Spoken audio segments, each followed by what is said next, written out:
पाकिस्तान में मैं आपको बताऊं जो डेवलपमेंट्स हैं। आपका लाल टोपी कह रहा है आज तो, पहले तो अफगानियों को गाली दे रहा था, आज हमारे जो देवबंद के उलेमा हैं, उनको गाली दे रहा है, बड़ी गंदी गंदी गालियां दे रहा है। उसके अलावा पाकिस्तान में आज खूब पूरे पाकिस्तान में प्रोटेस्ट हुए। पूरे पाकिस्तान में लोग सड़कों पे निकल आए, कह रहे यार 450 रुपए का पेट्रोल है, 225 रुपए IMF हो जाए, 550 रुपए का लगभग लगभग डीजल है, 250 रुपए IMF हो जाए, बिजली हर पानी हर महीने महंगा हो रहा है, 600-700 रुपए किलो टमाटर हो रहा है, मतलब किडनी बेचे टमाटर खाना वो वाला हाल है। और हालत आउट ऑफ कंट्रोल है और हर महीने चीजें बढ़ती। जमात इस्लामी का protest has got great success in Pakistan. पूरे पाकिस्तान में लोग पूरे पाकिस्तान में लोग सड़कों पे उतर आए और पूरे पाकिस्तान में बवाल मच गया।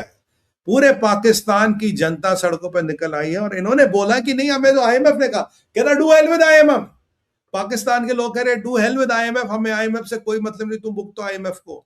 और अभी जो इन्होंने पंगा लिया, they have tried to move away the biggest ally of America and pillar in petrodollar, that is Mohammed bin Salman. इसका इम्प्लीकेशन आपको पाकिस्तान में कुछ दिनों में दिख जाएगा। पाकिस्तान में ट्रबल इतना बढ़ेगा, you won't be able to control it. और अफगानी भी इनको ठोकेंगे, भारत भी इनको ठोकेगा, इनका गेम ओवर। आज इनके लोग सड़कों पे आए, जमात इस्लामी के प्रोटेस्टों को सडनली इतना ट्रैक्शन मिला, वो कह रहा है कि हमें डू हेल विद IMF, हमें IMF से मतलब ही नहीं, हमें नहीं पता, ये सारे पैसे वापस करो। IMF ने कहा अगर तुमने पैसे बढ़ाए नहीं, तुमने टैक्स और नहीं बढ़ाया, मैं तुम्हें अगला लोन नहीं दूंगा। मतलब भीख मांगने के भी पैसे नहीं इनके पास, और ये कह रहे जी हम बहुत बहुत ये कर रहे हैं जी, हम ये कर रहे हैं जी, वो कर रहे हैं। कुछ नहीं, IMF हकीकत ये अमेरिका से 10 बिलियन की भीख मांग रही है। मुझे लगता है सऊदियों से डील की होगी, नहीं आपका अलायंस करा देते, आप हमें 11 दे देना, 8 दे देना, अमेरिका 10 तो देगा नहीं। And do you think America is going to take it lightly? No. Do you think Europe is not watching? Do you think China is not watching? China सब वॉच कर रहा है। और जिस दिन ये अलायंस बड़ा हो गया तो उस दिन जिनजियान की बात क्यों नहीं करेगा? अभी तो जिनजियान की बात नहीं करता, पर जिस दिन ये अलायंस बड़ा होगा तो उस दिन जिनजियान की भी बात करेगा ना। I think Xi Jinping will have a lot to answer अगर जिनजियान पे बात होगी। तो यहाँ परिस्थितियां पाकिस्तान में भी बद से बदतर हो रही। POJK वगैरह आपका तो इरप्ट हो ही रहा। हाँ, आज कल में कोई बड़ा अटैक नहीं हुआ, अभी भी मेरे जो मैंने आपको टाइम दिया था 6-7 दिन बाकी है, उसमें बलोचिस्तान के अटैक का वेट कर रहा हूँ मैं, कब कर रहा हूँ बलोचिस्तान में अटैक, है मेरा कमिटमेंट है भाई, करो जल्दी। तो वो भी अटैक आपका बलोचिस्तान में हो रहा है। तो अब जरा बात करें अमेरिका की। अब इंडिया ने तो भाई साहब 2 चीजों पे MEA ने बहुत तगड़ा जवाब दिया, 3। पहली बार MEA से पूछा गया कि क्या क्या इसराइल से कोई मिलिट्री डील हो रही है? बोला अभी तो नहीं हो रही। ये नहीं बोला कि ऐसा कुछ नहीं होगा, ये बोला फिलहाल नहीं हो रही, फिलहाल कुछ नहीं हो रहा। पहली बात। दूसरी बात, शेख हसीना ने जो भी कुछ कहा वो उनका व्यक्तिगत राय है, भारत का गवर्नमेंट का राय नहीं है। और एक मीडिया हाउस ने उनका इंटरव्यू किया, उन्होंने बताया, तो भैया उस पर खुद को मत कूदो मत। और तीसरी चीज, ये जो FCRA को लेके अमेरिका से कुछ भौंक रहे थे लोग, उनको बोला गया it is none of your business. FCRA में क्या करना है क्या नहीं करना है ये हम करेंगे, हमारा मुल्क है, हम डिसाइड करेंगे। तुम्हारी बकवती नहीं है, तुम भैया बकवास मत करो, चुपचाप वहां बैठे रहो। It is none of your business, क्या करना क्या नहीं करना भारत डिसाइड करेगा। अमेरिका में भी FCRA है, अमेरिका में भी FCRA के रूल्स है, अगर हम उसमें इंटरफियर नहीं करते, तुम्हें यहाँ इंटरफेयर करने को क्या तकलीफ है भाई? जो भी करेगा भारत करेगा, जैसे करेगा भारत करेगा। You have no locale, you're no business, you're nobody to interfere in our business, ये क्लियरली बोला गया है। तो अगर अमेरिकन सेनेटर्स को कुछ लगता है कि हम कुछ भोंकेंगे भागेंगे, उससे कोई फर्क पड़ेगा? कोई फर्क नहीं पड़ने वाला। MEA ने 2 टूक शब्दों में कह दिया, GTH जाओ, कोई फर्क नहीं पड़ता तुम्हारे कहने से। यानी कि अमेरिका बहादुर ने कह दिया मिल गए। नहीं साहब, ऐसा कुछ नहीं है। जो हम चाहेंगे, जैसा हम चाहेंगे, जैसा भारत चाहेगा वैसा होगा। वेरी क्लियर डिसाइसिव जवाब, बहुत बढ़िया, उम्दा, फर्स्ट क्लास। अभी 100% टैरिफ की बात करते हैं, ये क्या मसला साहब? जो लिंडसी ग्रैहम वाला बिल था वो पारित हो गया। 100% टैरिफ लगाने का उसमें प्रावधान है अगर आप रशियन ऑयल लेते हो, ठीक है जी। और ये अब ट्रंप के पास जाएगा, ट्रंप को इसको साइन करना है, और जब ट्रंप इसको साइन करेगा उसके बाद ट्रंप के पास डिस्क्रिशन है क्या वो इसको इंप्लीमेंट करेगा या नहीं करेगा। It is not when it is sent, it automatically gets kind of, you know, it automatically gets implemented. No, the president has to take a call, जैसे कैट्स का एक्ट है, वो ट्रम्प के पास प्रावधान है। जब हमने S-400 लिया, हम पे लगा, तैयब अर्दोगन पे आज की डेट में भी लगा, ठीक है। ठीक उसी तरह से एप्का है, और 4 और प्रावधान है ट्रम्प के पास, जिस पे रहते रहते वो आज भी चाहे तो इससे या इससे भी ज्यादा टैरिफ भारत पे लगा सकता है, वो नहीं लगा रहा। अभी पीछे ब्राजील पे टैरिफ लगाया था, भारत पे तो नहीं लगाया। और जो वास्तविकता, अगर आप जियो पॉलिटिक्स और जियो इकोनॉमिक्स को देखें, जो तेल की कीमतें अब भी 86 पे, ट्रम्प बेचारा रोज कहता नहीं डील हो रही है, आगे हो रही है, पीछे हो रही है, आधे घंटे में हो रही है, 1 घंटे में हो रही है, क्यों? ताकि वो जो तेल की कीमतें हैं वो मिड टर्म तक वो कंट्रोल कर सके। और जहां बोला डील नहीं हो रही, जहां बोला डील ब्रेक हो रही, तेल की कीमतें ऊपर जाएंगी। और अगर ऐसे में भारत पे सैंक्शन लगाओगे और चाइना मार्केट में आएगा, जिस दिन भारत पे सैंक्शन लगाओगे चाइना मार्केट में तेल खरीदने आएगा, और जब तेल खरीदने आएगा तो कीमत तेल की करीब $180-200 प्रति बैरल जाएगी। उससे हमसे ज्यादा नुकसान अमेरिका की अर्थव्यवस्था को होगा, अमेरिका की वाट लगने वाली है। ये $86 वाला बैरल इम्पॉसिबल होगा मेंटेन करना, इसीलिए पुतिन का तेल आना बहुत बहुत बहुत जरूरी है। और आज हमारे देश में तेल और गैस की कमी नहीं है, because we have made our arrangements. और अभी 70-80% माल वेस्टर्न हेमिस्फेयर से आ रहा है। तो मैं तो मोदी सरकार को यही कह रहा था, we should reduce our dependence on Saudis and Iraq. Exactly वो है, यूएई पे हमारा जो आ रहा था लगभग लगभग उतना आ रहा है। बाकी we moved our supplies with America and Russia, and that is the best way to do. भाई 67% एलपीजी आपके अमेरिका से आ रही भाई, मैं कोई मजाक थोड़ी ना। So Modi government did whatever is right. इसलिए जो 100% टैरिफ का गुब्बारा है, ये एक और प्रावधान है प्रेसिडेंट ऑफ अमेरिका के पास।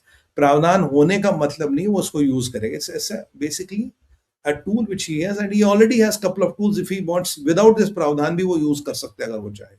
अभी ट्रम्प की औकात नहीं है, Trump can not afford this. Trump का स्ट्रेटजी, सीआईए की स्ट्रेटजी बिल्कुल सिंपल है, मोदी जी को थोड़ा हिलाना है, मोदी जी को थोड़ा वीक करना, मोदी जी को हटाना नहीं है। क्योंकि अगर भारत की अर्थव्यवस्था गिर गई तो पूरी दुनिया की वाट लग जाएगी। तो मोदी जी को थोड़ा वीक करो, थोड़ा तंग करो, बट घिरा मत, ताकि ये जो अमेरिका को आजकल 2 कौड़ी के जवाब हम देते हैं, उनकी औकात गिना देते हैं, तो वो थोड़ा रहे, थोड़ा ट्रेड डील में नरम हो जाए, थोड़े वॉशिंगटन के एजेंडा चलने लगे, थोड़ा एफसीआरए में हम नरमी दे दें, थोड़ा वो सीआईए का पैसा लाने का रूट खुला रखें। ये सब वो चाहते हैं। बट मैं आपको कहता हूँ, भारत ऐसा कुछ नहीं होने देगा, भारत तैयार है। और भारत के लिए और दुनिया के लिए वास्तविकता होगी है, मैं इस्लामिक नेटो, मुस्लिम नेटो बन गया है। और मैं आपको कह रहा हूँ, मिडिल ईस्ट की कहानी खत्म हो गई। It's a matter of time, Middle East is already seen its peak, is going to go down. You have to really think what you are doing there. हाँ, अनलेस एंड अनटिल कुछ पाकिस्तान या कुछ तुर्किया में कुछ बहुत बड़े डेवलपमेंट्स होते हैं, और जब तक ईरान का रैंप अप फैसला नहीं होता, middle east will never be stable. क्योंकि अगर ईरान और इवन ओमान ने कुछ अरेंजमेंट भी कर लिया, तो मतलब you know it doesn't really work. Strait of Hormuz will never be what we used to know it never will be the same. और उसकी यूटिलिटी तभी थी जब उसका नेचर वो था, अगर उसकी नेचर बदल गया, उसकी यूटिलिटी बदल गई। तो strait of Hormuz is practically a dying utility, it has already hit the law of diminishing returns. तो विद 5-6 महीने बाद दुनिया will start learn the art of living without it. और हाँ, बारबन मंडेल वगैरह पे अगर होगा, वहां थोड़ी दिक्कत होगी, but ultimately you might have to take a longer routes and all, but you will get rid of all those choke points. But that means middle east की संपन्नता पूरी खत्म, मिडल ईस्ट की इकोनॉमिया पूरी खत्म। तो ये हो रहा। बाकी मुश्तबा खमैनी को लेके कोई अपडेट नहीं है, और मार्को रूबियो एज यूजुअल चुप है। वाहिदी को लेके कोई अपडेट नहीं है। ज़ेलेंस्की सर्बिया उतरा है, वहां कुछ खिचड़ी पका रहा अपनी, right. Trump unusually silent, Israel is fuming over Pakistan trying to warn it. मैंने कहा वाह मियाँ, मतलब अभी 24 घंटे नहीं हुए, सीधा इसराइल को धमकी है, सही है यार। और अब देखिए उमर दराज ख्वाजा आसिफ का क्या होता है। और बाकी China is carefully watching it. China की कोई खास टिप्पणी नहीं आई। और पुतिन कभी हथियार नहीं देगा अगेंस्ट इसराइल, मैंने आपको बताया क्यों नहीं देगा। He will never give weapons against Israel, कभी नहीं देगा। और पुतिन, भारत, मैं मानता हूँ America, Israel, we are on one side. You have to get these commies on the side so that they don't go crazy.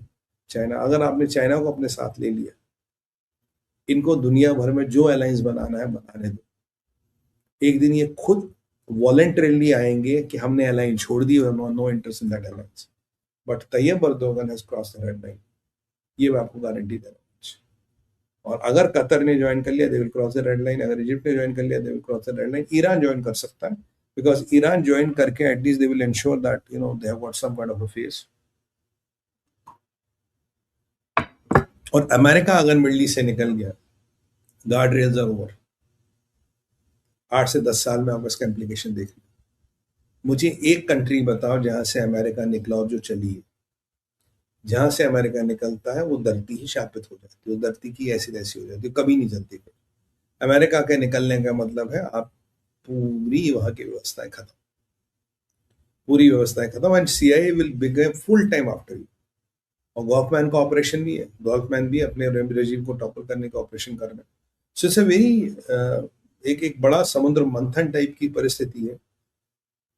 चीजें बहुत जल्दी और बहुत अकस्मात चेंज हो रही है और बहुत ही ड्रास्टिकली चेंज हो रही है। अब हम देखेंगे आगे क्या होगा और ऊंट किस करवट बदलता है।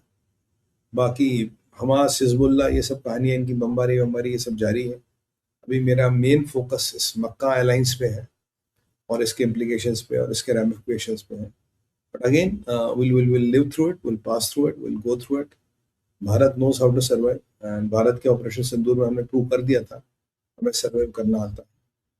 But I think if I am not wrong, with in that close diplomatic circles already एक दूसरा alliance would have taken the, कहते हैं ना, गर्भ में उसकी उत्पत्ति हो गई होगी, हिंदी में एक वर्ड है, गर्भ में उसकी उत्पत्ति हो गई होगी। तो गर्भ में उसकी उत्पत्ति हो चुकी है। और मुश्तबा को लेके आपको खबर कब मिले ये तो मुझे भी नहीं पता। मेरा असेसमेंट है मुश्तबा इज गॉन।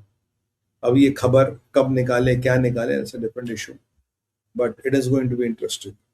और मिडिल ईस्ट में एक कंट्री है जिसकी केस स्टडी बनी है, उसकी केस स्टडी बननी पक्की है, निश्चित है। और देखिए क्या होता है। I think Mohammed bin Zayed is very smart और किंग अब्दुल्ला इज स्मार्ट। बाकी I pity Mister Mohammed bin Salman, he should have not done this. बाकी जो इच्छा प्रभु भी, और जो भी होता है अच्छे के लिए होता है भाई।